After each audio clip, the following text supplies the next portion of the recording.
अस्सलाम वालेकुम। कल हमने अपना चैप्टर 9 स्टार्ट किया था डिफरेंशियल इक्वेशन का, जिसके अंदर हमने डिस्कस किया कि हमारे पास डिफरेंशियल इक्वेशन होती क्या है, उसकी डिग्री क्या है, उसका ऑर्डर क्या है, उसका सोल्यूशन क्या है। जाहिर सी बात है, कोई इक्वेशन है तो उसका सोल्यूशन भी होगा, उसकी फॉर्मेशन कैसे होगी। ठीक है। आज हम इसकी एक्सरसाइज 9.1 कर रहे हैं। ठीक है। इसके अंदर हमें डिफरेंट जो है वो क्वेश्चंस दिए जाएंगे जिनको हमने सॉल्व करना होगा, जो हमने कल पढ़ा था। Exercise 9.1 question number 1, classify each of the following equation as ordinary और पार्शियल डिफरेंशियल इक्वेशन। कल हमने कहा था जिसके अंदर एक इंडिपेंडेंट वेरिएबल होगा वो ऑर्डिनरी डिफरेंशियल इक्वेशन होगी, और जिसके अंदर मोर देन वन इंडिपेंडेंट वेरिएबल होंगे वो हमारी पार्शियल डिफरेंशियल इक्वेशन होगी। ठीक है। तो एक तो हमने ये क्लासिफाई करना है कि वो ओडी है या पीडी है। State the order and degree of each equation and determine whether the equation is linear और नॉन लीनियर। अच्छा, फिर हमने कहा था हमने उसका ऑर्डर बताना है। अगर फर्स्ट डेरिवेटिव है, सेकंड डेरिवेटिव है, तो वो ऑर्डर होगा। हाईएस्ट ऑर्डर की जो पावर है वो डिग्री होगी। लीनियर के हमारे पास डिपेंडेंट वेरिएबल का और उसके डेरिवेटिव का प्रोडक्ट ना आ रहा हो। हर टर्म की जो डिग्री है या पावर है वो वन होनी चाहिए। और हमारे पास राइट हैंड साइड पे वाई वेरिएबल की कोई टर्म मौजूद नहीं होनी चाहिए। ये तीन कंडीशंस थी, ये अगर फॉलो हो जाएंगी तो हमारी इक्वेशन लीनियर होगी। तो कल वाला लेक्चर भी रिवाइज हो गया और कुछ चीजें भी हमारी रिवाइज हो गई हैं। ठीक है। तो हम इसे जरा इसको यहाँ से देखते हैं। हमें सबसे पहले नंबर पे जो पहला पार्ट दिया गया है, अगर उसके अंदर देखें तो ये थर्ड ऑर्डर डेरिवेटिव है, ये सेकंड ऑर्डर डेरिवेटिव है, ये फर्स्ट ऑर्डर डेरिवेटिव है। इसके अंदर कोई डेरिवेटिव इन्वॉल्व नहीं हो रहा। तो अगर हम इसके अंदर ऑर्डर की बात करेंगे तो ये हमारी थर्ड ऑर्डर डेरिवेटिव की हमारी जो है ये इक्वेशन है। ठीक है। कौन सा ऑर्डर है? थर्ड ऑर्डर है इसके अंदर। अच्छा, अब अगर हमने इसकी डिग्री की बात करनी है तो डिग्री के लिहाज से अगर आप लोग देखें, यहाँ पर जो आपकी इक्वेशन आपको दी गई है उसके अंदर हर एक की जो डिग्री है वो है वन। हमने बात करनी होती है हाईएस्ट डिग्री की।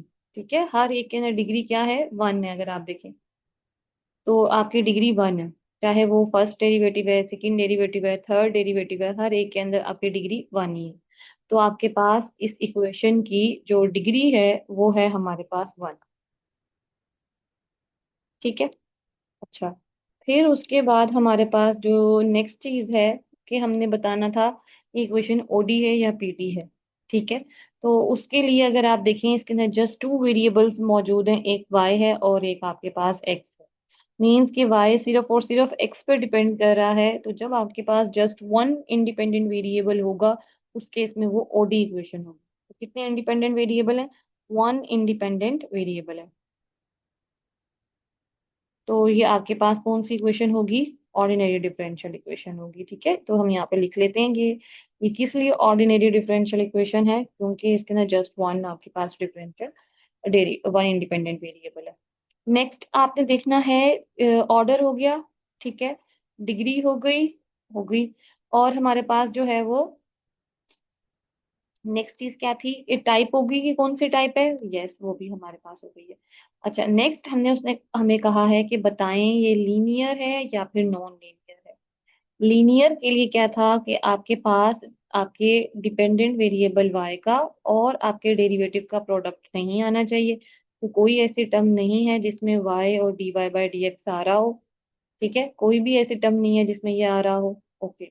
फिर हमने कहा था हर एक की डिग्री वन होनी चाहिए। देखिए यहाँ पे सबकी ही डिग्री वन है, इवन के वाई की डिग्री भी वन है। ये भी रूल अप्लाई हो गया। फिर हमने कहा था कि जो राइट हैंड साइड है उसपे कोई भी किसी भी किस्म की वाई वाली टर्म मौजूद नहीं होनी चाहिए। तो ये आपके पास लीनियर हो। ठीक है। अब हम चेक कर लेते हैं कि जो हमने चीजें लिखी हैं क्या वो ऐसे ही हैं। हम इसका आंसर वेरीफाई कर लेते हैं, साथ साथ इसके अंदर सोल्यूशन हमें गिवन है। ओके, हम चेक कर लेते हैं। ऑर्डिनरी लीनियर डिफरेंशियल इक्वेशन है। यस, हमने ओडी इसको कहा था। ऑर्डर इसका थ्री है, डिग्री इसकी वन है। लीनियर डिफरेंशियल इक्वेशन है, हमने इसे लीनियर ही बताया था। तो जो चीजें हमने जैसे डिस्कस की हैं एज इट इज उसी तरह ठीक हो गया। तो आपने भी इसको इसी तरह से करना है। फिर हम इसका सेकंड पार्ट देखते हैं। ठीक है, सेकंड पार्ट के अंदर x square d y plus y square d x, ये हमें इक्वेशन दी गई है। फर्स्ट ऑफ ऑल इसके अंदर डेरिवेटिव मौजूद नहीं है, derivative d y by d x होता है। तो हम क्या करेंगे, डी एक्स को हम डिवाइड करेंगे बोथ साइड पर for making the differential equation. ठीक है, देन वाई स्क्वायर को दूसरी साइड पे लेके जा सकते हैं हम, अगर आप सेपरेट करना चाहते हैं, बट आपका वेरी फर्स्ट स्टेप क्या होगा कि आपने डी एक्स को डिवाइड करना है बोथ साइड पर। Divided by D x both sides. इससे क्या होगा, आपकी जो डिफरेंशियल इक्वेशन बन गई वो x square d y over d x बन जाएगी। और अब आपको पता है कि ये जो आपकी इक्वेशन है ये एक डिफरेंशियल इक्वेशन है, इसके अंदर जस्ट टू वेरिएबल्स मौजूद मौजूद हैं, वाई और एक्स, इसलिए ये आपकी ऑर्डिनरी डिफरेंशियल इक्वेशन होगी। आपके पास y की जो हाईएस्ट डिग्री है डेरिवेटिव की वो तो 1 है, लेकिन यहाँ पे वाई स्क्वायर की हाईएस्ट वैल्यू जो है वो आपके पास 2 है, 1 नहीं है। इस वजह से आपके पास क्या होगा कि ये लीनियर नहीं होगी, ये नॉन लीनियर बन जाएगी। ठीक है, हाईएस्ट ऑर्डर डेरिवेटिव की जो डिग्री है वो 1 है, इसलिए आपकी डिग्री 1 है। हाईएस्ट डेरिवेटिव 1 मौजूद है, फर्स्ट ऑर्डर का है, तो फर्स्ट ऑर्डर आ जाएगा। अच्छा, नेक्स्ट आ जाए। अब आपको नजर आ रहा है यू का derivative with respect to x भी आ रहा है, यू का derivative with respect to y भी आ रहा है, यू का derivative with respect to z भी आ रहा है। इसका मतलब तो ये हुआ कि आपके पास एक यू वेरिएबल है, ठीक है, यू एक फंक्शन है। अब वो जो यू फंक्शन है वो किस किस पर डिपेंड कर रहा है, आपका जो यू फंक्शन है वो एक्स पे भी डिपेंड कर रहा है, वाई पे भी डिपेंड कर रहा है, जी पे भी डिपेंड कर रहा है। इसका मतलब है आपके पास more than one independent variable आ गए।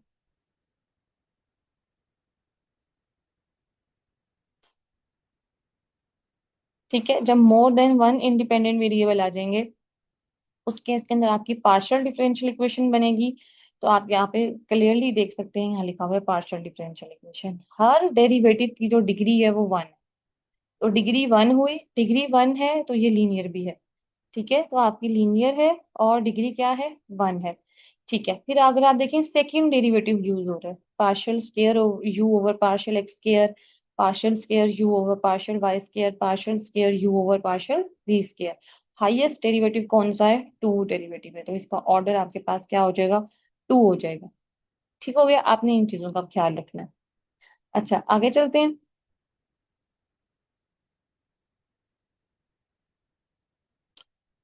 फोर्थ पार्ट के अंदर अगेन हमें एक जो है वो एक डिफरेंशियल इक्वेशन दी गई है, लेकिन हमें नजर आ रहा है कि इसके अंदर u जो है उसका derivative with respect to x भी मौजूद है, विद रिस्पेक्ट टू y भी मौजूद है, और विद रिस्पेक्ट टू z भी मौजूद है।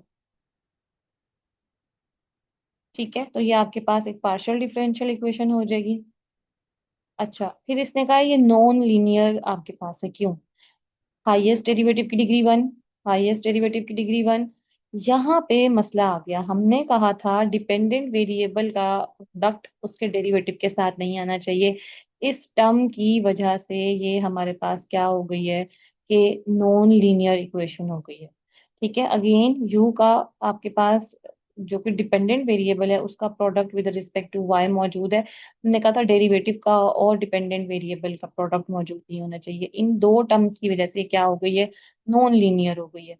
ठीक है, और डिग्री आपके पास 1 ही है, हाईएस्ट डेरिवेटिव 2 मौजूद है, तो यहाँ पे ऑर्डर 2 आ जाएगा।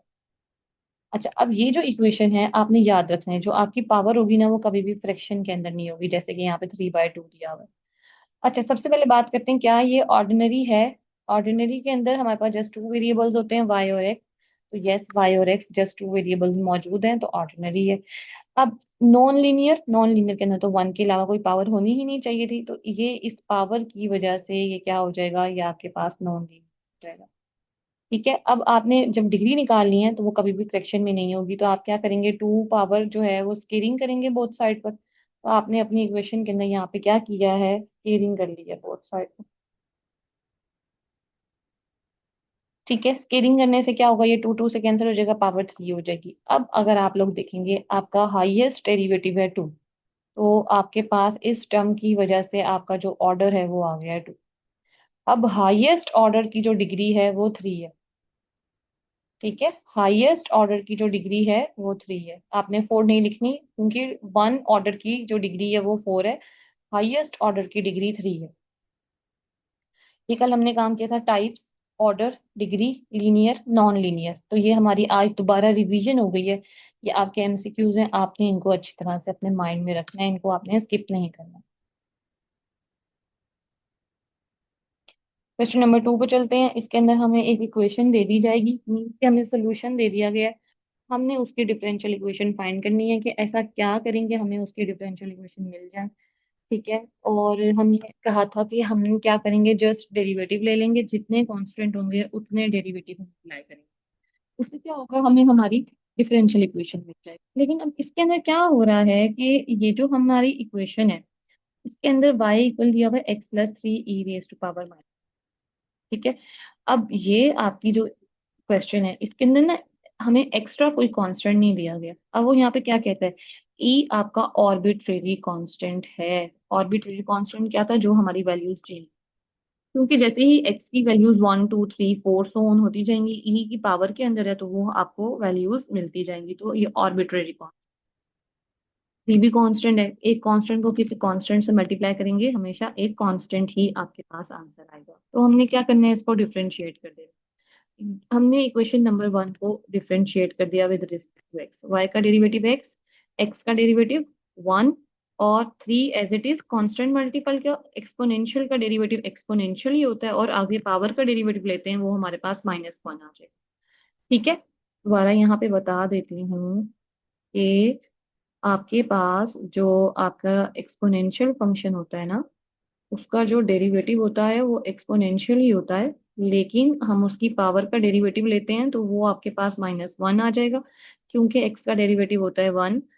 ठीक है। Exponent derivative of exponential is exponential.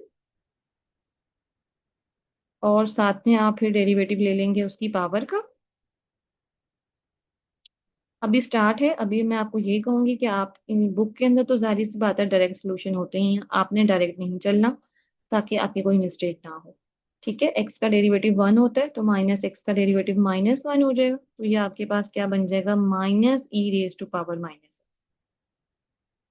तो आपने जो है डायरेक्ट अगेन नहीं चलना, ताकि कोई मिस्टेक ना हो। तो ये आपके पास यहाँ से बने। ठीक है। अच्छा, अब ये जो आपकी, अब मैंने क्या कहा था, जब आपने अपने क्वेश्चन को सॉल्व करना है, यानी कि इक्वेशन दी गई है, उससे आपने डिफरेंशियल इक्वेशन बनानी है, आपने डेरिवेटिव ले लिया। डेरिवेटिव लेने से क्या हुआ कि डिफरेंशियल इक्वेशन तो बन गई है, लेकिन कांस्टेंट आपके जो हैं वो एलिमिनेट नहीं हुए। अब आप क्या करेंगे, आपने क्या करना है, अपनी ओरिजिनल इक्वेशन के साथ प्लस माइनस करके अपने उस कांस्टेंट को एलिमिनेट करना है। हमें नजर आ रहा है यहाँ पे भी एक्सपोनेंशियल मौजूद है, और हमारी ओरिजिनल इक्वेशन के अंदर भी एक्सपोनेंशियल मौजूद है। ठीक है। यहाँ पे हमारे प्लस प्लस का साइन है, यहाँ पे हमारे पास माइनस का साइन है, अदरवाइज वैल्यूज सेम। तो हम क्या करेंगे, अपनी इन दोनों इक्वेशंस को ऐड कर, तो जब हमने इन दोनों इक्वेशंस को ऐड किया, लेफ्ट साइड में ऐड होगी एक्स एज इट इज, ये वाला एक्स, ये वाला 1। ठीक है। ये वाली माइनस की टर्म और ये वाली प्लस की टर्म कैंसिल हो जाएगी, और ये आपके पास आपकी first order linear differential equation form हो जाएगी। ठीक है। रिक्वायर्ड इक्वेशन तो है, लेकिन जरूरी तो नहीं है कि आपके पास एमसीक्यूज के अंदर, पेपर के अंदर वही चीज दी जाए जो यहाँ पे दी हुई है। तो आपने याद रखना है, क्योंकि आपके पास एमसीक्यूज में तो कोई भी इक्वेशन हो सकती है। आपने याद रखना है ये आपकी linear first order ordinary differential equation. ठीक है। तो आपने ये अपनी मोस्ट इंपॉर्टेंट चीज है, इसको याद रखना। ठीक है। ये छोटी छोटी चीजें, इन्हें हम याद रखेंगे तो वो हमारे क्वेश्चन सॉल्व होंगे। और हमें इसकी प्रैक्टिस करनी है, बार बार प्रैक्टिस करनी है। जहां समझ नहीं आएगा वहां से हमने पूछना है, नहीं पूछेंगे तो हमसे नहीं। अच्छा, सेकंड क्वेश्चन के अंदर हम देखते हैं, जो हमें सेकंड पार्ट दिया गया है, उस सेकंड पार्ट के अंदर हमें उसने क्या दे दिया है, क्वेश्चन दे दिया y = x³ + c × e⁻³ - 3x। ठीक है। ये हमारा क्वेश्चन है, ये कांस्टेंट है, ये भी कांस्टेंट है। तो कितने कांस्टेंट हुए, एक ही कांस्टेंट हुआ, क्योंकि 2 को 3 से मल्टीप्लाई करते हैं 6 आता है, वो भी कांस्टेंट होता है। तो सी जब ई से मल्टीप्लाई होगा सी ई बनेगा, तो इससे कोई बड़ी चीज नहीं है, कांस्टेंट एक ही मौजूद है। ठीक है। तो इसलिए उसने लिखा है कि इक्वेशन 1 के अंदर जस्ट वन ऑर्बिट्ररी कांस्टेंट है। ऐसा भी कोई एमसीक्यू आपके पास आ सकता है, इक्वेशन दे दी जाए, पूछा जाए इसमें कितने ऑर्बिट्ररी कांस्टेंट है या इसमें कितने फिक्स्ड कांस्टेंट है। अब y किस पे डिपेंड कर रहा है, y x पे डिपेंड कर रहा है। ठीक है। तो आपके पास ये कौन सी इक्वेशन बनेगी, ऑर्डिनरी डिफरेंशियल इक्वेशन बनेगी। डेरिवेटिव किसके रिस्पेक्ट लेंगे, विद रिस्पेक्ट टू एक्स लेंगे। अच्छा, आपने जब डेरिवेटिव लिया, अब ये एक अलजेब्राइक फंक्शन है और ये एक एक्सपोनेंशियल फंक्शन है। ठीक है, यहाँ लिख देते हैं।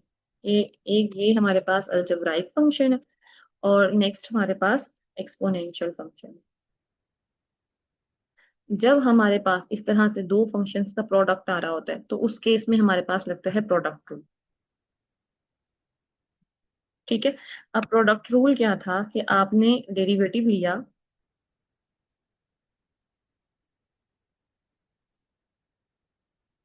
ठीक हो गया, आपने क्या किया, डेरिवेटिव लिया है। दो फंक्शंस थे डिफरेंट, एफ ऑफ एक्स और जी ऑफ एक्स। ठीक है, उन फंक्शंस का आपने डेरिवेटिव लिया है, तो उस पे प्रोडक्ट रूल कैसे लगेगा। First function as it is, second का डेरिवेटिव, डेरिवेटिव को हम डैश से रिप्रेजेंट करते हैं, तो मैं यहाँ जी डैश ऑफ एक्स ले रही हूँ, plus second as it is और फिर फर्स्ट का डेरिवेटिव। ठीक है, आपने ये चीज याद रखनी। और मैं बार बार बता रही हूँ कि ये थोड़ी सी इंपॉर्टेंट चीज है, आपको अपने फॉर्मूलाज आने चाहिए। ये रूल्स आपने साथ साथ लिखने हैं पेपर के अंदर। ये लिखेंगे तो आपको मार्क्स मिलेंगे, अदरवाइज आपको मार्क्स में कहीं ना कुछ मसला हो सकता है। तो यही हुआ है कि हमारे पास देखें, ये हमारा फंक्शन था एफ ऑफ एक्स, ये हमारा फंक्शन था g of x. First function as it is, second का derivative plus second as it is और फिर फर्स्ट का डेरिवेटिव मौजूद है। ठीक है, यहाँ मैं आपको फिर से बता देती हूँ। This one is your function F of x, और फिर यहाँ पे जो आपका डेरिवेटिव लिया गया है वो सेकंड फंक्शन का लिया गया है। देन आपके पास प्लस मौजूद है, और फर्स्ट फंक्शन का डेरिवेटिव लिया गया है, और second function as it is मौजूद है। चेक कर लेते हैं कि क्या वाकई ही ऐसा है या नहीं है। देखिए, आपका जो फंक्शन था, ठीक है, let's say this one is your algebraic function, ये आपका एफ ऑफ एक्स फंक्शन था। ठीक है ना, ये एफ ऑफ एक्स फंक्शन देखो यहाँ पे एज इट इज मौजूद है। अब एक्स क्यूब का डेरिवेटिव क्या होता है, एक्स स्क्वायर। तो ये देखो 3x² मौजूद है, पावर रूल लगता है। अब ये जो आपका एक्सपोनेंशियल फंक्शन था, अभी मैंने आपको थोड़ी देर पहले एक्सपोनेंशियल का डेरिवेटिव लेके बताया है। तो ये आपने एक्सपोनेंशियल का डेरिवेटिव लिया हुआ है, पावर का डेरिवेटिव -3 होता है, और यहाँ पे ये आपका exponential function as it is मौजूद है। ठीक है, लेकिन फिर भी आपकी तसल्ली के लिए हम यहाँ पे एक दफा फिर से देख लेते हैं कि क्या हमारे पास होता है कि जब हम डेरिवेटिव लेते हैं किसी भी एक्सपोनेंशियल फंक्शन का। ठीक है, इसकी पावर हमें दी हुई है -3x। ठीक हो गया, मैं यहाँ पे डेरिवेटिव लेने की कोशिश कर रही हूँ एक्सपोनेंशियल फंक्शन की, तो क्या होगा, हमारे पास exponential function as it is आ जाएगा, और जो है वो डेरिवेटिव आएगा उसकी पावर का। ठीक है, और आपको पता है कि आपके पास डेरिवेटिव क्या होता है -3x का, -3 होता है। तो यहाँ आ जाएगा -3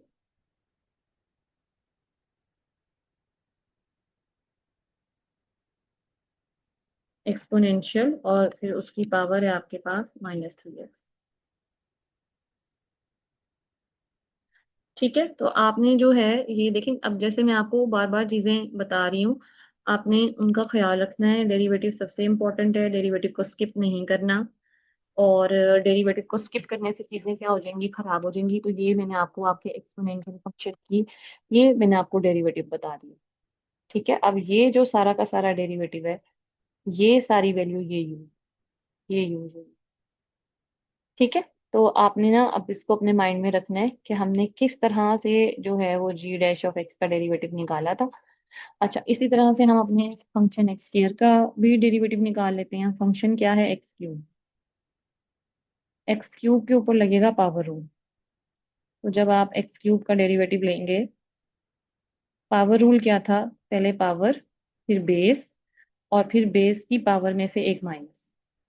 पावर आपके पास है 3, बेस आपके पास है एक्स, और इसकी पावर क्या है 3, उसमें से आप एक माइनस कर देंगे तो 3 - 1 2 होता है। तो आपके पास क्या डेरिवेटिव आ जाएगा, 3x के।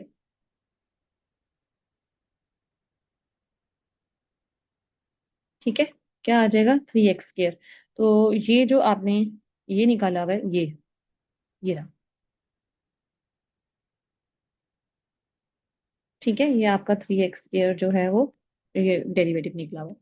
बहरहाल आप जब इसको सिंप्लीफाई करेंगे, -3x से मल्टीप्लाई होगा -3x³ plus c exponential as it is, 3x² exponential as it is. अब मसला इस बात का है कि जो हमारा कांस्टेंट c था, हमारा कांस्टेंट एक्सपोनेंशियल था, वो तो एज इट इज मौजूद है डेरिवेटिव लेने के बाद भी।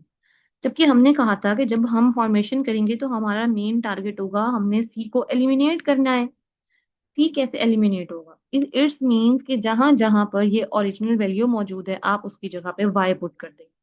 ये सारी वैल्यू किसकी है? ये सारी वैल्यू वाई की है।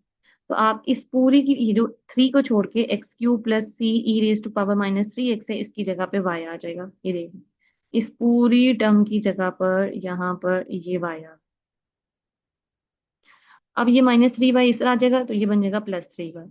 अब अगेन वही बात जो मैं आपसे बार बार कर रही हूँ, कि अगर आप देखें कि ये आपकी जो इक्वेशन है ये लीनियर है।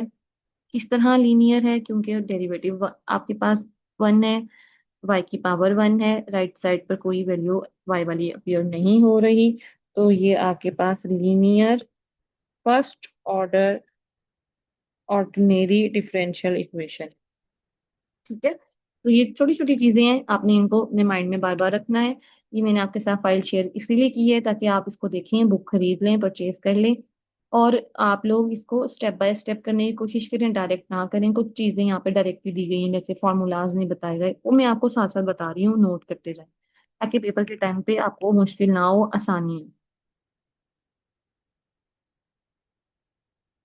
अच्छा, थर्ड पार्ट पर आ जाए। अब थर्ड पार्ट ना थोड़ा सा इंपॉर्टेंट भी है, लॉन्ग टाइप क्वेश्चन भी है। अच्छा, इसके अंदर ना अगर आप लोग देखेंगे तो आपको just one independent variable use हो रहा है, वन डिपेंडेंट वेरिएबल यूज हो रहा है, बट वेरिएबल्स तो आपके पास दो हैं ही, कांस्टेंट भी दो हैं। एक कांस्टेंट ए है, एक कांस्टेंट बी। तो हम कितने दफा डेरिवेटिव लेंगे? 2 टाइम्स डेरिवेटिव लेंगे। कितने ऑर्बिटरी कांस्टेंट है? 2। तो कितनी दफा हम इसका डेरिवेटिव लेंगे? 2 टाइम्स लेंगे। तो ए एक्स का डेरिवेटिव 1 होता है, लॉग वाई।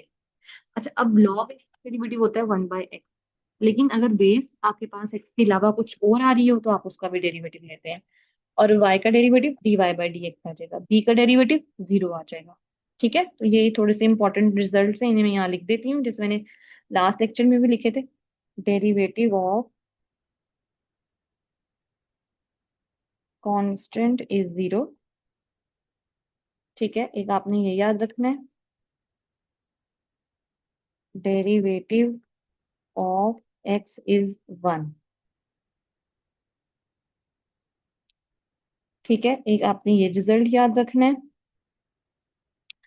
अच्छा, और derivative of exponential is exponential. ठीक है, एक्सपोनेंशियल फंक्शन का जो डेरिवेटिव है वो एक्सपोनेंशियल ही आएगा। ये ना कुछ इंपॉर्टेंट रिजल्ट्स हैं, तो ये थोड़े से रिजल्ट्स भी हैं, फार्मूलाज भी हैं, ये आपने अपने माइंड में रखने हैं। ठीक है, इसको हम थोड़ा सा छोटा कर लेते हैं ताकि हमारे लिए रिजल्ट्स को थोड़ा नोट करना आसान है। अच्छा, फिर हमने लॉग का डेरिवेटिव देखा था। अच्छा जी, आपने याद रखना है कि derivative of log x equals to 1/x।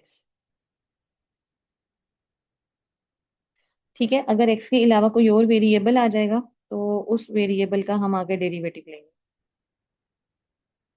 जैसे कि यहाँ पे है log y है, तो log y को हम क्या लिखेंगे?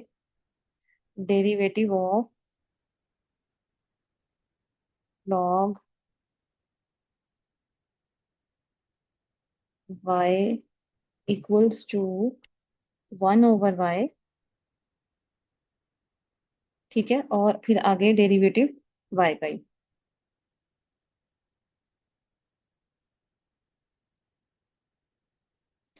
अब ना ये छोटे छोटे रिजल्ट्स हैं, इन्हें अगर आप माइंड में नहीं रखेंगे, अगेन बार बार बता रही हूँ कि आपके लिए मसले मसाइल हैं, याद रखना है आपने इन सब चीजों में। ठीक है, तो दैट्स वाई 1/y dy/dx आ गया है। b का डेरिवेटिव 0 होता है, तो यहाँ पे 0 आ गया है। तो ये छोटी छोटी चीजें हैं, ये आपने अपने माइंड में रखनी है, बार बार कहा जा रहा है, तो इसे आपने जो है वो ओके गॉट इट। अच्छा, अब आपने क्या किया, इसको अगेन डिफरेंशिएट किया। जब आपने इसे अगेन डिफरेंशिएट किया, इस पर आपका ये कांस्टेंट मल्टीपल का रूल लग गया, कांस्टेंट का डेरिवेटिव 0 होता है। अब ये ना आपके पास अगेन जो है ये दो फंक्शंस हैं। ठीक है, ये कितने फंक्शंस हैं, ये दो फंक्शंस हैं। तो आपका इस पे क्या लगेगा, प्रोडक्ट रूल लगेगा। यहाँ पे क्या लगेगा, प्रोडक्ट रूल लगेगा। जब आप इसको अगेन डिफरेंशिएट करेंगे ना, तो ये लग रहा है आपका प्रोडक्ट रूल।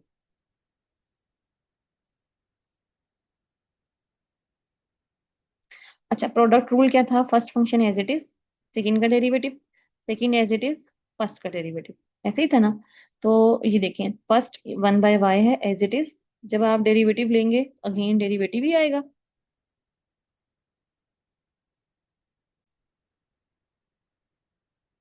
ठीक है, अगर आपने प्रोडक्ट रूल लगाना है तो first term as it is, second का डेरिवेटिव। अब सेकंड टर्म कौन सी थी, ये डेरिवेटिव वाली, ये एज इट इज। ठीक है, अब ये जो फर्स्ट टर्म थी इसका डेरिवेटिव कैसे लेंगे।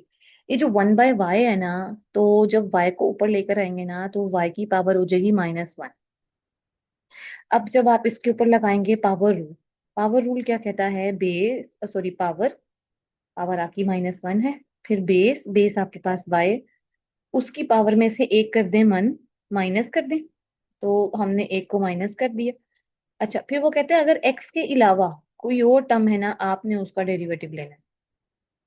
तो आपके पास क्या हो गया, ये जो बेस थी ना, क्योंकि y थी, बेस तो x नहीं है, तो इसका डेरिवेटिव आ गया।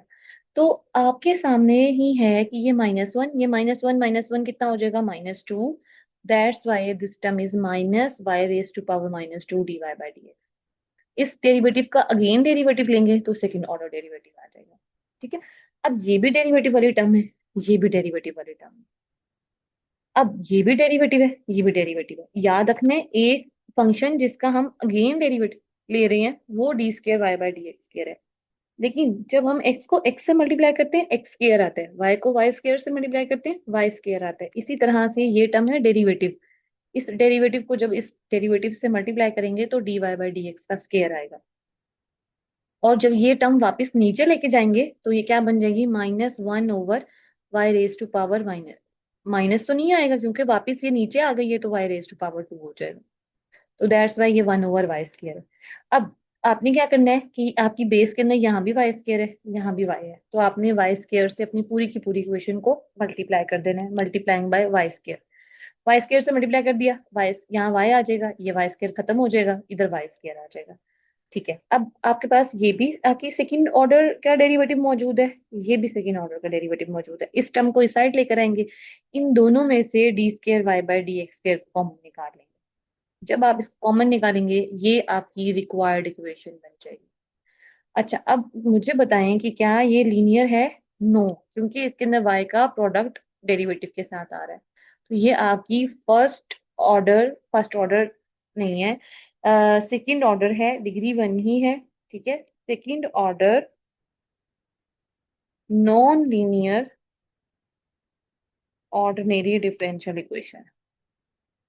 ये कुछ चीजें हैं, इन्हें आप बार बार अपने माइंड में रखें, इन्हें याद करें, इन्हें रिवाइज करें। प्रोडक्ट रूल बार बार यूज हो रहे हैं, सारे डेरिवेटिव जो हमने कैलकुलस में पढ़े थे, सारे डेरिवेटिव के फॉर्मूलाज यूज हो रहे हैं। तो ये आप लोगों को आने चाहिए, आएंगे तो काम होगा, अदरवाइज बड़ी मुश्किल हो जाएगी आप लोगों को।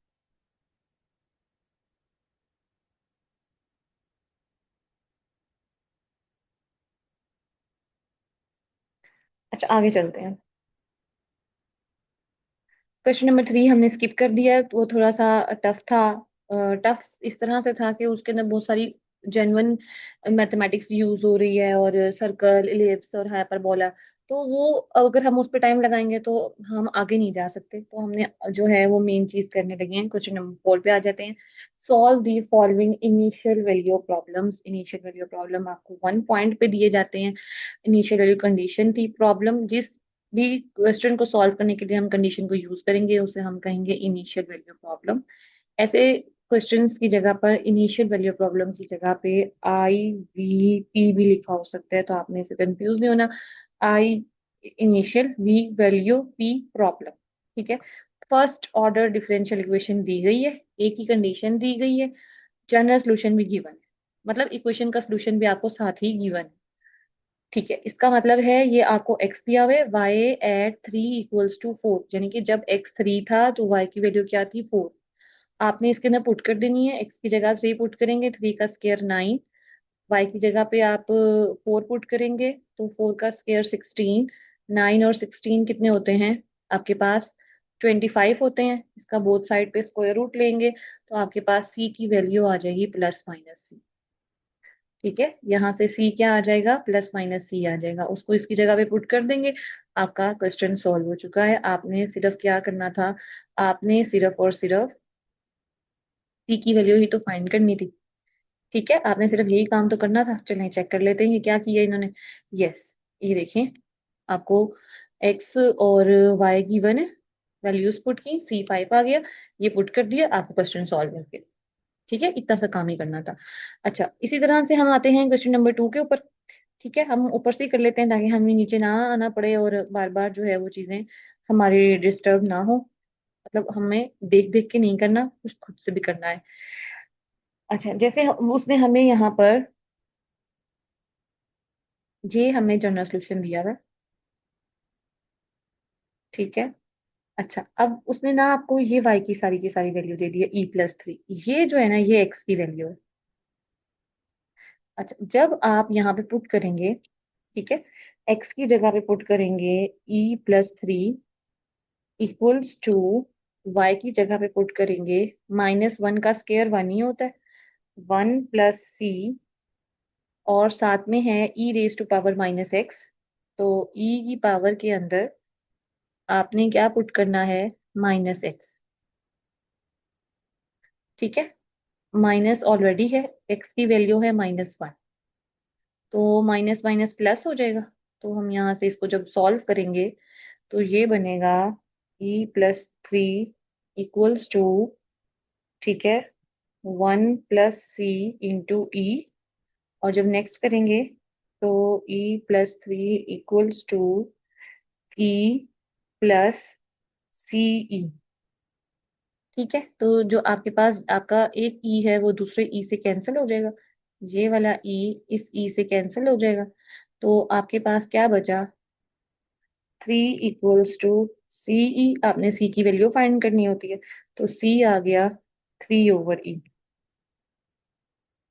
आपका टारगेट यही था, आपने सी की वैल्यू पुट करनी थी, वापस ले जाके इस इक्वेशन के अंदर पुट कर दें, आपका क्वेश्चन सॉल्व हो चुका है। अच्छा, अब नेक्स्ट पे आते हैं। नेक्स्ट के अंदर आपको जो है वो ये आपकी इक्वेशन दे दी गई है।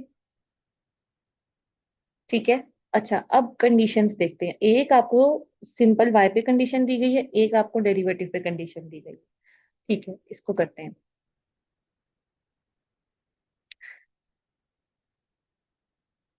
ठीक है, अच्छा, हम कौन सा पार्ट कर रहे हैं, थर्ड पार्ट कर रहे हैं हम। अच्छा, तो y की वैल्यू जो है वो हमें, चलो पहले क्वेश्चन लिख लेते हैं। y = a × e⁻⁴x b × e⁻⁻3x। हम पुट कर लेते हैं ना यहाँ पे। e की वैल्यू है 4x और e की वैल्यू है -3x। ठीक है, हमने ये लिख लिया। अभी हमें नजर आ रहा है कि x 0 है और y -2 है। हम पुट कर देते हैं, y जो है वो -2 है और x 0 है, तो e⁻⁻0 हमें पता है 1 होता है, प्लस e⁻⁻0 भी हमें पता है कि 1 ही होता है। तो ये आपके पास हो जाएगा -2 = a × 1 प्लस b × 1, और ये आपकी इक्वेशन बन जाएगी -2 = a प्लस बी। ठीक है, अच्छा, मैं आप लोगों की, ताकि आप लोगों को कंफ्यूजन ना हो कि भाई वो ई की वैल्यू कहाँ गई, तो मैं यहाँ पे 0 लिख देती हूँ ताकि आप लोग कंफ्यूज ना हो। ठीक है, तो मैंने यहाँ पे ई की वैल्यू 0 लिख दी है। ये मेरी पहली फॉर्म बन गई है। ठीक है, जो मैंने अपनी किधर से बनाई है, जो मैंने अपनी ओरिजिनल इक्वेशन के अंदर वैल्यूज पुट करने से बनाई है, इससे मैंने ये चीज बना। अब मैंने अगली टर्म का डेरिवेटिव लेना है, मैंने y डैश निकालना है। अच्छा, y डैश जब मैं निकालूंगी तो constant a as it is है, एक्सपोनेंशियल एज इट इज आ जाएगा, और आगे हम उसकी पावर का डेरिवेटिव लेंगे तो वो हमारे पास 4 आएगा। ठीक है ना, पावर का डेरिवेटिव लेंगे तो 4 आएगा, प्लस बी कांस्टेंट है एज इट इज, एक्सपोनेंशियल का डेरिवेटिव एक्सपोनेंशियल ही होता है, और पावर का डेरिवेटिव लेंगे तो वो हमारे पास -3 आ जाएगा। ठीक है, तो मैं आप लोगों की आसानी के लिए, आप लोगों की समझने की खातिर मैं यहाँ पे इसकी पावर्स भी लिख देती हूँ, 4x और -3x।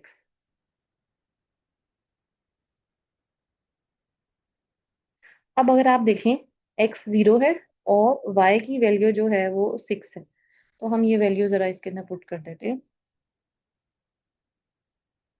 ठीक है, y डैश हमारे पास 0 है, और e हमारे पास 0 है, मैं इसे 4a लिख लेती हूँ।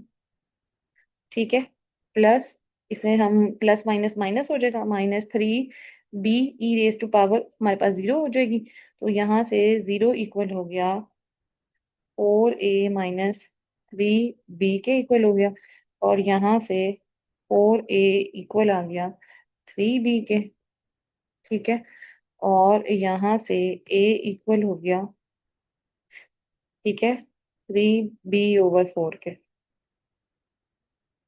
मैंने यहाँ से अपनी जो है ना वो जस्ट एक वैल्यू निकालने की कोशिश की है आप लोगों की आसानी के लिए, कि हमारे पास जो ये ई था इसकी पावर, जब हमने, ओ ओ मैंने थोड़ी सी गड़बड़ कर दी है यहाँ पर, वाई की वैल्यू थी 6। ठीक है, दिस वन इज 6, इसको हम 6 बनाते हैं। ठीक है, this one is 6, this one is 6, तो ये ई रेज टू पावर 0 था। ठीक है, तो ये आपके पास माइनस ही रहेगा, और ये इक्वल आ जाएगा 6 के। ये वाली पूरी की पूरी इक्वेशन नहीं आएगी। ठीक है, अब आपके पास ना दो इक्वेशंस हैं। ठीक है, कितनी इक्वेशंस हैं आपके पास? दो इक्वेशंस हैं, ये -2 इक्वल्स टू a+b, और ये 4a - 3b इक्वल्स टू 6। इन दो इक्वेशंस को अब आप करेंगे प्लस माइनस। ठीक है, जब प्लस माइनस करेंगे तो आपका आंसर निकल आएगा। समझा देती हूँ कि ये मैंने कैसे किया। आपके पास एक इक्वेशन है 4a - 3b इक्वल्स टू 6, और ये है a+b इक्वल्स टू -2। तो हमें नजर आ रहा है बी के साइन जो है वो ऑपोजिट है, आप एक तरफ से निकाल के दूसरी साइड पे पुट कर सकते हैं। मैं अपनी इक्वेशन नंबर 2 को जो है ना, यहाँ पे इसे नाम दे देते हैं, this one is your equation number 1 and this one is your equation number 2। ठीक है, तो मैं इक्वेशन 2 को 3 से मल्टीप्लाई कर लेती हूँ, उससे मेरे पास बहुत आसानी मेरे लिए हो जाएगी। यहाँ लिख के दिखा देते हैं, 3 मल्टीप्लाई विद इक्वेशन 2। ठीक है, तो आपकी जो पहली इक्वेशन है वो मैं एज इट इज लिख देती हूँ। ठीक है, उसमें हमने ऐड करनी है इक्वेशन 1, तो इक्वेशन 1 को एज इट इज लिख लेते हैं, 4a - 3b इक्वल्स टू 6, और जब हम 3 को इक्वेशन 2 से मल्टीप्लाई करेंगे, 3a + 3b equals to 3 × 2 = 6, this one is -6। अच्छा, अब ये बाय चांस ऐसा हुआ है कि वो आपके पास प्लस की है और वो आपके पास माइनस की, क्योंकि उन्होंने कुछ इस तरह से ही दिया हुआ है। जब आप इनको ऐड करेंगे, आपके पास बनेगा 4037, 7a + 0 equals to 0, then this one equals to 7a = 0, और a की वैल्यू बन गई 0। अब आप a की वैल्यू किसी भी इक्वेशन में पुट करें। ठीक है, let's say put in equation number 2, तो 0 + b इक्वल्स टू -2, देन आपके पास b की वैल्यू आ गई -2। ठीक है, तो देखिए, जरूरी नहीं होता कि आपने जो चीजें जो हैं वो देख कर ही की जाए। हमने जस्ट ये जो कांस्टेंट हमें दिए जा रहे हैं ना, हमने सिर्फ इनकी वैल्यूज पुट करके अपनी इक्वेशन के अंदर पुट करनी। जीरो भी हो सकती हैं, नॉन जीरो भी हो सकती हैं, तो आपके पास जो आपका सोल्यूशन बन जाएगा ये तो खत्म हो गया, और ये आ जाएगा -2 ई रेज टू पावर -3। अच्छा, अब इसका जो फोर्थ और फिफ्थ पार्ट है, उस फिफ्थ पार्ट के अंदर दो डेरिवेटिव इन्वॉल्व हो रहे हैं, तो हम इसके फिफ्थ पार्ट को देख लेते हैं। ठीक है, और हम एक दफा वेरीफाई भी कर लेते हैं कि हमने जो क्वेश्चन किए वो ठीक किए हैं। अच्छा जी, यस, ये देखें हमारी सी की वैल्यू 3/E ही निकली थी। सेम वही चीज है। अच्छा, सेकंड पर आ जाते हैं। अच्छा, यहाँ पर देखें हमारे पास यही क्वेश्चन बनी थी, 0 = 7 है, ए 0 था और बी -2 था, सेम यही अभी हमने किया। तो फोर्थ पार्ट अब आप लोग खुद करेंगे। हम आते हैं फिफ्थ पार्ट के ऊपर। अच्छा, फिफ्थ पार्ट जो है ना, क्योंकि ये एक थर्ड ऑर्डर डिफरेंशियल इक्वेशन है और आपको पता है इसके अंदर कम से कम तीन कंडीशंस होंगी, तीन कांस्टेंट होने एट द एंड बनेंगे। या इसका जो सोल्यूशन होगा उसमें तीन कांस्टेंट होंगे। तो हम चेक कर लेते हैं क्या ऐसा कुछ है। One condition y, second condition at first derivative, third condition at second derivative. तीनों के अंदर एक ही पॉइंट है, एक्स की वैल्यू फिक्स है जो कि हमें 2 दी हुई है। ठीक है, वाई वेरी कर रहा है क्योंकि डेरिवेटिव है, डेरिवेटिव का तो मतलब ही यही है, चेंज। अच्छा, फिर उसके बाद उसने हमें यहाँ पर ये आपका वाई भी दिया हुआ है। ओके, तो सबसे पहले आपके पास जो वाई है उसके अंदर हम अपनी वैल्यूज पुट करते हैं। ठीक है, वाई हमें दिया हुआ है 0, C1 और एक्स हमें दिया हुआ है 0, very good, plus C2, x again हमें 0 दिया हुआ है, तो 0 का स्क्वायर भी 0 आ जाएगा, प्लस, ठीक है, और फिर है C3 x3।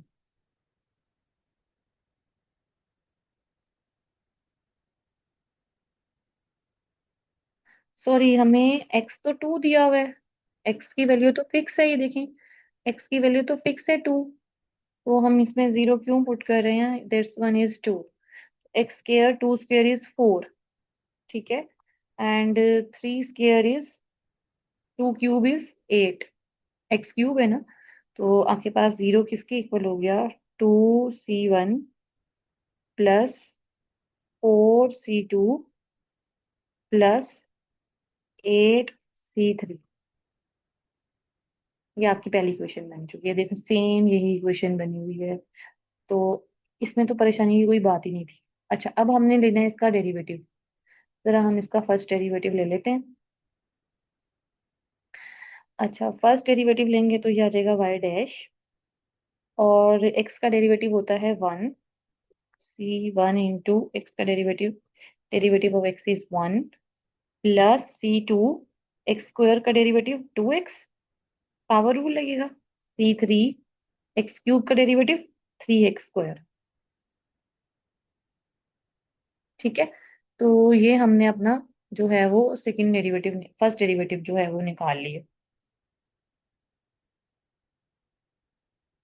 अब जरा हम इसके अंदर वैल्यूज पुट करते हैं। y इस दफा हमें 2 दिया हुआ है, वाई डैश, ठीक है, और x भी हमें 2 ही दिया हुआ है, तो ये C1 के अंदर तो x है ही नहीं, तो C1 ही आ जाएगा। तो प्लस 2C2 और x की वैल्यू अगेन हमें दी हुई है 2 क्योंकि फिक्स पॉइंट है, प्लस 3C3 और x स्क्वायर है तो यहाँ पे आ जाएगा 4। तो ये बन गया 2 = 2C1 plus 4C2 plus 4 × 3 = 12, 12C3। ये आपकी जो है वो सेकंड इक्वेशन बन गई, और अगर आप लोग देखना चाहें तो यही आपकी यहाँ पर सेकंड इक्वेशन बनी हुई है। एक्स्ट्रा कोई काम मैं नहीं कर रही। तो हम हमें सिर्फ जो है वो एक छोटे से प्रोटोकॉल की जरूरत होती है कि हम अपने क्वेश्चन को थोड़ा सा प्रोटोकॉल दें, हमें वो आना शुरू हो जाएगा। अच्छा, अब हमने लेना है सेकंड डेरिवेटिव। ठीक है, वाई डबल डैश। अच्छा, सेकंड डेरिवेटिव हमने इसका लेना है, C1 जो है वो है कांस्टेंट, कांस्टेंट का डेरिवेटिव होता है 0। ठीक है, फिर हमारे पास C2 एज इट इज, और 2x का डेरिवेटिव होगा 2। ठीक है, फिर C3 एज इट इज, और 3x स्क्वायर का डेरिवेटिव होगा 3 ऑलरेडी मौजूद है, और x स्क्वायर का डेरिवेटिव होगा 2x। तो ये आपके पास y डबल डैश जो है वो बन गया 2C2 प्लस 6C3x। ठीक है, ये अब आपके पास इक्वेशन बन गई है। अब x तो फिक्स है, 2 है, y डबल डैश इस दफा उसने हमें 6 दिया हुआ है। तो 6 इक्वल हो गया 2C2 प्लस 6C3, और x की वैल्यू है 2, तो ये हो गया 6 = 2C2 plus 12C3। Very good very good. Because same यही इक्वेशन आपके पास बनी हुई है 2C2 + 12C। तो जब आपकी इस तरह की इक्वेशंस बन जाती हैं या मेरी ही बन जाती हैं, मुझे तब भी बहुत खुशी होती है, क्योंकि हमने जो काम हम करना चाह रहे थे वो हमारा काम हो गया है। तो ये एक बड़ी ग्लैड की बात होती है कि हमारी चीजें उसी फॉर्म के अंदर चल रही हैं। ठीक है। अच्छा, अब नेक्स्ट ना हमने क्या करना है, कुछ भी करके इनको प्लस माइनस करके किसी भी तरह से हमने अपनी वैल्यूज फाइंड करनी है। अच्छा, अब इसमें सबसे बेहतर चीज क्या है कि इसमें C1 है, इसमें C1 है, इसमें C1 नहीं है। तो हम अपनी इक्वेशन 1 2 और 3 के अंदर से, ठीक है, नेम दे देते हैं सबसे पहले। ठीक है, इसको कह देते हैं कि ये इक्वेशन 1 है, इसको कह देते हैं कि ये इक्वेशन 2 है, और इसको कह देते हैं कि ये इक्वेशन 3 है।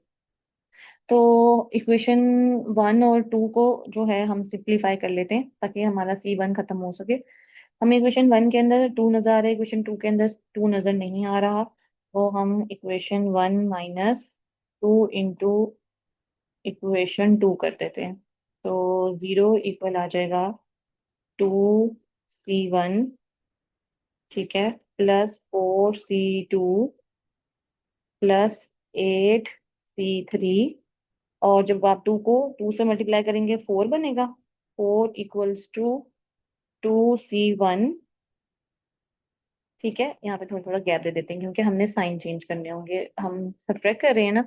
+4 × 8 8C2।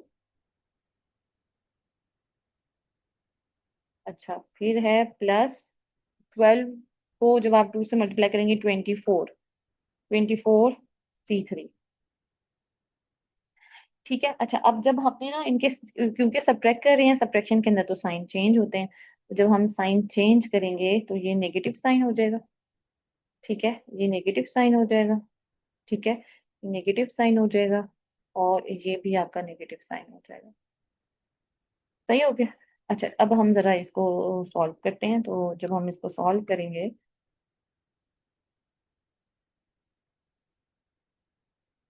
तो 0 - 4 - 4 आ जाएगा, इक्वल्स टू, ये तो 0 हो जाएगा, 2 - 2 0 हो जाएगा। 4 - 8 -4C2, और 8 - 24, तो ये -16C3 हो जाएगा। ठीक है, ये आपके पास कुछ इस तरह से बन जाएगा। पूरी की पूरी इक्वेशन में 4 भी है, माइनस भी है, तो आप -4 से इसको पूरी की पूरी इक्वेशन को डिवाइड कर दें। -4 is divided by both sides. तो ये आ जाएगा 1 = 2C2 +4C3। अच्छा, अब आपकी जो अगली इक्वेशन थी वो थी 6 = 2C2 + 12C3। इसको हम इक्वेशन नंबर 4 कह देते हैं। ठीक है, ये हमारी इक्वेशन 4 हो गई। अब हमने क्या करना है कि ना, हमने इक्वेशन 4 और इक्वेशन 3 का आपस में काम कराना है, करा देते हैं। हम करते हैं 2 × इक्वेशन 4 माइनस इक्वेशन 3। ठीक है। अच्छा, अब ना आपके पास 2 से जरा इक्वेशन 4 को मल्टीप्लाई करें। 2 = 2 +2 4 × 8 8C3, और ये 6 है, 6 एज इट इज रहेगा, इक्वल्स टू 2C2 + 12C3। जब आप इसको सब्ट्रैक्ट करेंगे तो ये कुछ इस तरह से बनेगी। 2 - 6 आपके पास -4 आ जाएगा, ये तो 0 हो गया, और ये -4C3 हो जाएगा। यहाँ से आपने क्या किया, -4 को अगेन डिवाइड कर दिया बोथ साइड पर।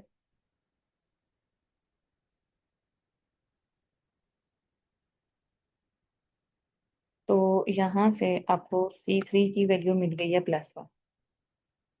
ठीक है, ये आपका फाइनल आंसर जो है वो C3 मैंने निकाल दिया। C3 को इक्वेशन 4 में पुट करें।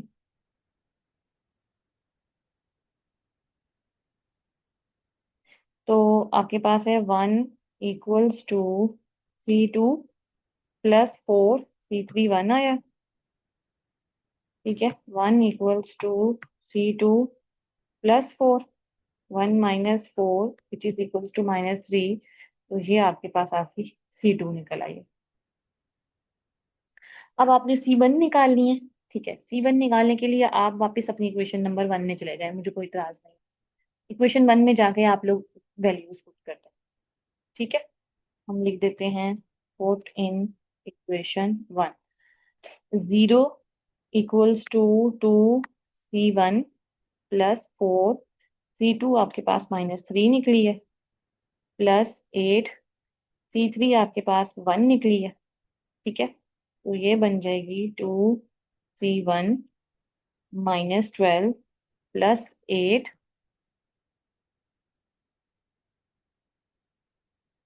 ठीक है, बाकी हम यहाँ लिख लेते हैं।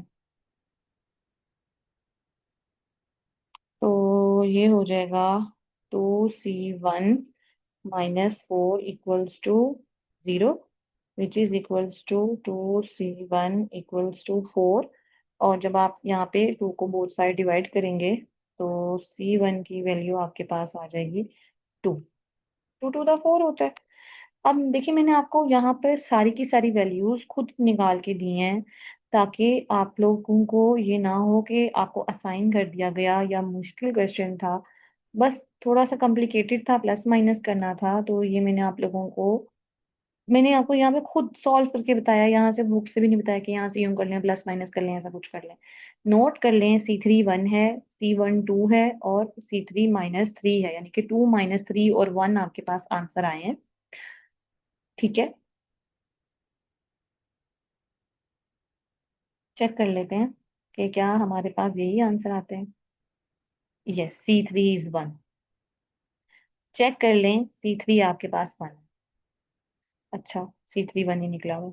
C1 is 2, C2 is -3। Same वही आपके आंसर निकले हैं जो मैंने आपको करवाए हैं। तो इनिशियल वैल्यू प्रॉब्लम का ये आपका क्वेश्चन हो चुका है। ठीक है, तो आप लोगों ने इसको अच्छी तरह से करना है। हम ना ऐसा करते हैं कि अपना बोर्ड क्लियर कर लेते हैं और अब हम बाउंड्री वैल्यू प्रॉब्लम करते हैं। अच्छा, नेक्स्ट हमें दिया हुआ है boundary value problem. Boundary value problem के अंदर मैंने आपको कल ही बताया था कि इसके अंदर दो पॉइंट्स होंगे, एक पॉइंट 0 है और एक पॉइंट हमें π/2 दिया हुआ है, क्लियरली दिया हुआ है। ठीक है, तो बाउंड्री वैल्यू प्रॉब्लम को आपने याद रखना है, BVP से रिप्रेजेंट करेंगे। अभी तो आसानी ये है कि इसने हमें सोल्यूशन साथ ही दिया हुआ है, सोल्यूशन हमें निकालना नहीं पड़ रहा। आगे जाके एक्सरसाइजेज में हमने सोल्यूशन खुद निकालना होगा, ये उसने हमें सोल्यूशन दिया हुआ है। ठीक है, सेम वही काम है, बस पहले ये था एक्स की वैल्यू फिक्स थी, अभी फिक्स नहीं है, मोर देन 1 पॉइंट है। वाई के ऊपर अगर हमारे पास 0 है तो फर्स्ट डेरिवेटिव पे उसने π/2 दे दी है। तो सबसे पहले हम यहाँ पे पुट कर लेते हैं y इक्वल्स टू C1। ठीक है, y की वैल्यू 1 है, और साइन x की वैल्यू हमें 0 दी हुई है, प्लस C2 कॉस 0। कॉस 0 में पता है कि 1 होता है, साइन 0 0 ही होता है।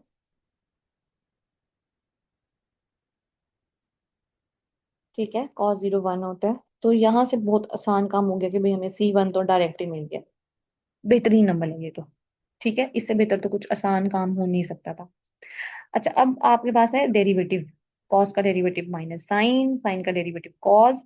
तो यहाँ आ जाएगा y dash which is equals to C1, sine का डेरिवेटिव कॉस एक्स, अच्छा, प्लस C2, और कॉस का डेरिवेटिव माइनस साइन।